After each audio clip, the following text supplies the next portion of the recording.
ఆత్మీయ మిత్రులందరికీ కూడా హృదయపూర్వక నమస్కారాలు. ముందుగా రేపు అనగా 19/3/2026 రోజు రానున్నటువంటి ఉగాది పండుగ శుభాకాంక్షలు. ఈ ఉగాది పండుగ అనేటువంటిది ముఖ్యంగా తెలుగు వారి యొక్క ప్రధానమైనటువంటి ముఖ్యమైనటువంటి పండుగ. ఈ ఉగాది పండుగను దక్షిణాపథంలో అంటే మన దక్షిణ భారతదేశంలో మన తెలుగు వారితో పాటు కర్ణాటక ప్రజలు కూడా ఈ ఉగాది మహోత్సవాన్ని, ఉగాది వేడుకను, ఉగాది పర్వదినాన్ని జరుపుకుంటారు. ఉగాది పండుగ పంచాంగం ప్రకారము వసంత ఋతువు చైత్రమాసం శుక్ల పాడ్యమి తిథి అందు ప్రారంభమవుతుంది. ఈ రోజున ఉగాది పండుగ వస్తుంది.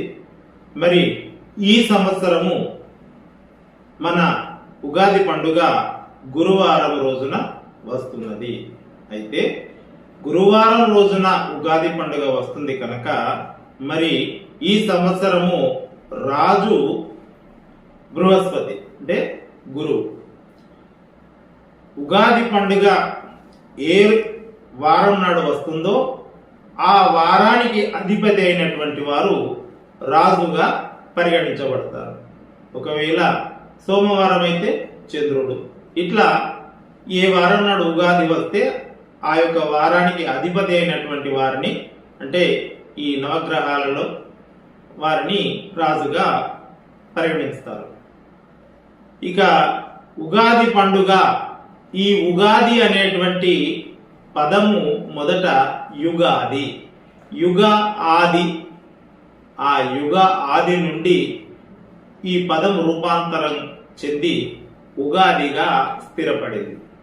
ఈ ఉగాది పండుగ ఎంత అద్భుతమైనది అంటే ఏదో మనం అనుకున్నట్టుగా ఫలానా రోజు ఈ యుగం ప్రారంభమైంది అని రాసుకోవడం కాకుండా ప్రకృతి పరంగా, ఎందుకు అనంటే శిశిర ఋతువులో ఆకులన్నీ రాలిపోయి ప్రకృతి ఈ వసంత మాసంలో చిగురుస్తుంది. అంటే ఒక కొత్తదనం, ప్రకృతిలో ఒక మార్పు. అయితే సకల చరాచర జీవరాశులన్నిటి జీవనాధారం ప్రకృతి కనుక ఆ ప్రకృతిని అనుసరించి మనము ఒక కొత్తదనాన్ని ఆస్వాదిస్తాం. కాబట్టి వసంత మాసంలో ఈ యొక్క కొత్త సంవత్సరాన్ని మనం ప్రారంభించుకొని అంటే కొత్త సంవత్సరాన్ని అనుసరించడం అనేటువంటిది నిజంగా ఒక అద్భుతమైనటువంటి విషయం.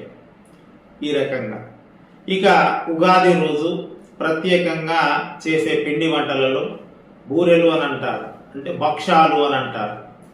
అంటే మైదా పిండి కానీ గోధుమ పిండితో కానీ ఒక పూరిలాగా చేసి మధ్యలో శనగపప్పు బెల్లము ఉడికించి దానిని ఆ యొక్క పూర్ణాన్ని ఈ పూరిలో పెట్టి మళ్ళీ దాన్ని తయారు చేస్తారు.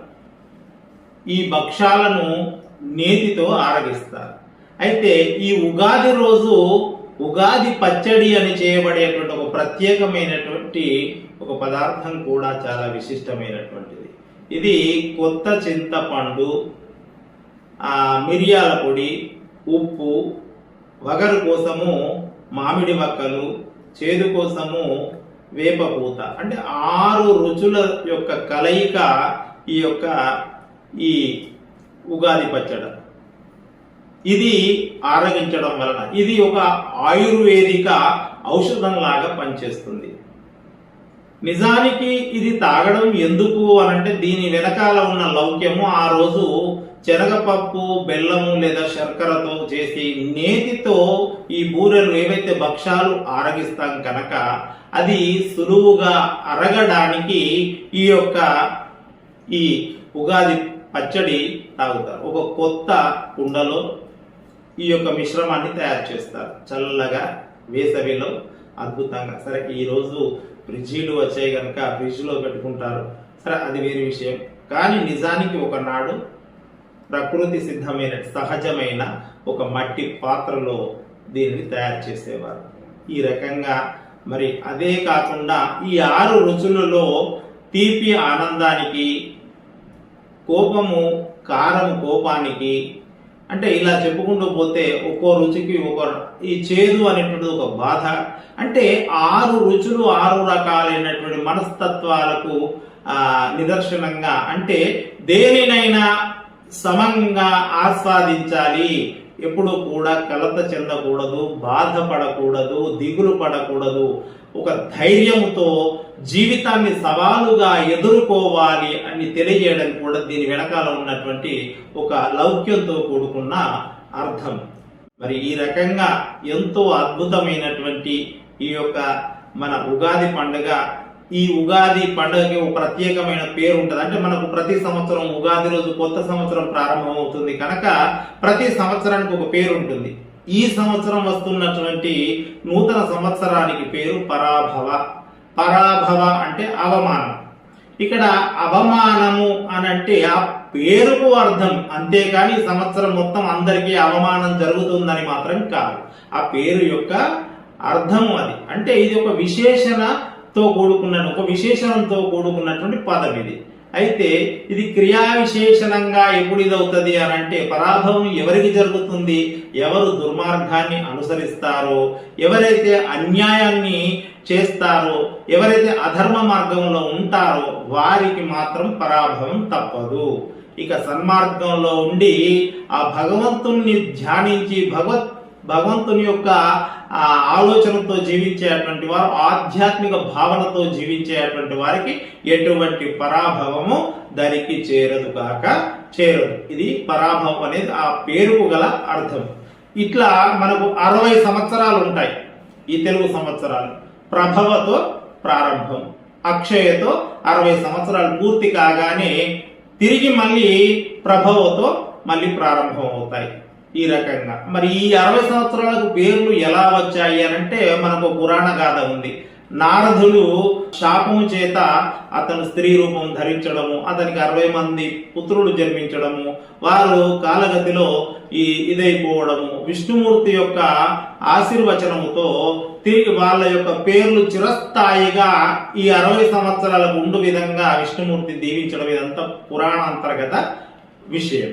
సరే, ఏదేమైనప్పటికీ కూడా ప్రభవ నుండి అక్షయ వరకు ప్రారంభమయ్యేటువంటివి 60 సంవత్సరాలు. అందుకే షష్ఠి పూర్తి అని అంటే ఎవరైతే ఏ సంవత్సరం జన్మిస్తారో తిరిగి మళ్ళీ ఆ సంవత్సరం వరకు ఈ యొక్క కాలచక్రంలో తిరిగి తాను జన్మించిన సంవత్సరం పేరును చూసిన ఆనందంలో జరుపుకునే షష్ఠి పూర్తి. అంటే 60 సంవత్సరాలు పూర్తి చేశాడు. తన యొక్క జీవన ప్రయాణంలో సుదీర్ఘమైనటువంటి ఈ 60 సంవత్సరాలు ఆనందంగా ఎన్నో రకాల అనుభవాలను చవిచూస్తూ ఎంతో అద్భుతంగా కాలచక్రంలో 60 సంవత్సరాలు పూర్తి చేశాడు అనే ఆనందోత్సాహంగా జరుపుకునేటువంటి వేడుక షష్ఠి పూర్తి. ఈ ఉగాది పండుగ రోజు సాయంకాలము గుడికి వెళ్ళడం అనేటువంటిది కూడా ఒక ముఖ్య అంశం. గుడికి వెళ్ళినటువంటి జనులందరూ కూడా ఆ యొక్క గుడిలో భగవంతుని దర్శించుకున్న అనంతరము పంచాంగ శ్రవణము వింటారు. అంటే ఆ యొక్క గుడిలో ఒక బ్రాహ్మణోత్తముడు ఈ యొక్క నూతన సంవత్సర పంచాంగాన్ని శ్రవణం చేస్తాడు. ఆ పంచాంగంలో అంటే పంచాంగము అనగా 5 అంగములు ఏమిటి? వారము, వర్జము, తిథి, నక్షత్రము, కరణము. ఈ పంచాంగ శ్రవణంలో ఈ సంవత్సరము సస్యాధిపతి ఎవరు, రాజు ఎవరు, మంత్రి ఎవరు, తర్వాత మరి పంటలు ఏ స్థితిలో ఉంటాయి, వాతావరణం ఎలా ఉంటుంది, వర్షాలు ఎన్ని పాళ్ళు, ఇట్లా తర్వాత ప్రజా సంబంధాలు, మానవ సంబంధాలు ఎలా ఉంటాయి, ఆర్థిక స్థితిగతులు ఎలా ఉంటాయి, వాణిజ్యం ఎలా సాగుతుంది, ఇట్లా అన్ని రకాలైనటువంటి అంశాలను గురించి పంచాంగ శ్రవణంలో వివరించడం జరుగుతుంది. అయితే ఈ పంచాంగ శ్రవణం చేయడం అనేటువంటిది చాలా శ్రేయోదాయకమైనటువంటిది, చాలా అద్భుతమైనటువంటి విషయం. జ్యోతిష్య శాస్త్రం యొక్క విశిష్టతను మనకు వేదాంగాలలో చక్కగా వివరించబడి ఉన్నది. ఇక ఈ పంచాంగ శ్రవణం ఆ రోజు గావించిన తర్వాత తెల్లవారి ఉగాది తెల్లవారి కొత్త సాలు ప్రారంభము ఆ రోజున ఈ తెలంగాణ ప్రాంతంలో ముఖ్యంగా రైతులు ఆరుకుంటాడు. ఆరుకోవడం అనంటే అంటే వ్యవసాయానికి సంబంధించినటువంటిది ప్రధానంగా భూమిని దున్నడం కనుక ఆ రోజు నాగలి లేదా గుంటుకుతో కొన్నిసార్లు ఇటు అటు ఊరికేనే వట్టిగా ఆ పొలంలో కానీ చిలకలో కానీ వారు ఇటు అటు తిప్పుతారు. అంటే ఒక శుభప్రదంగా ఒక మంచి రోజుగా పనిని ఆరంభించడానికి ఇది ఒక చక్కని ముహూర్తం అని భావించి అలా చేస్తారు. ఇంకా కొంతమంది ఏం చేస్తారు, గోధుమ గింజలను పిరికిడితో తీసుకొని తలా కాస్త తీసుకొని ఎవరికి వచ్చిన గింజలను వారు రెండు గింజలుగా పేరుస్తారు. ఒకవేళ సరి సంఖ్యలో అన్ని కూడా రెండు జతలుగా సరిగా వస్తే ఆర్థిక స్థితిగతులు అంతంత మాత్రంగా, అంటే అవి ఎప్పుడు కూడా హెచ్చు తగ్గు లేకుండా అలాగే ఉంటాయి అని. ఒకవేళ ఒక గింజ ఎక్కువ వచ్చినా అది హెచ్చుగా రావడం వలన, అంటే సరికాకుండా బేసిలో ఉంటే వారికి పెరుగుదల ఉంటుంది అనేటువంటి ఒక ఆశాభావంతో ఈ రకంగా చేస్తారు. ఇట్లా తెలంగాణ ప్రాంతంతో ఎంతో గొప్పగా ముడిపడి ఉన్నటువంటి అద్భుతమైనటువంటి విశేషణమైనటువంటి ఒక పండుగ ఈ ఉగాది పండుగ. అందరికీ ధన్యవాదాలు.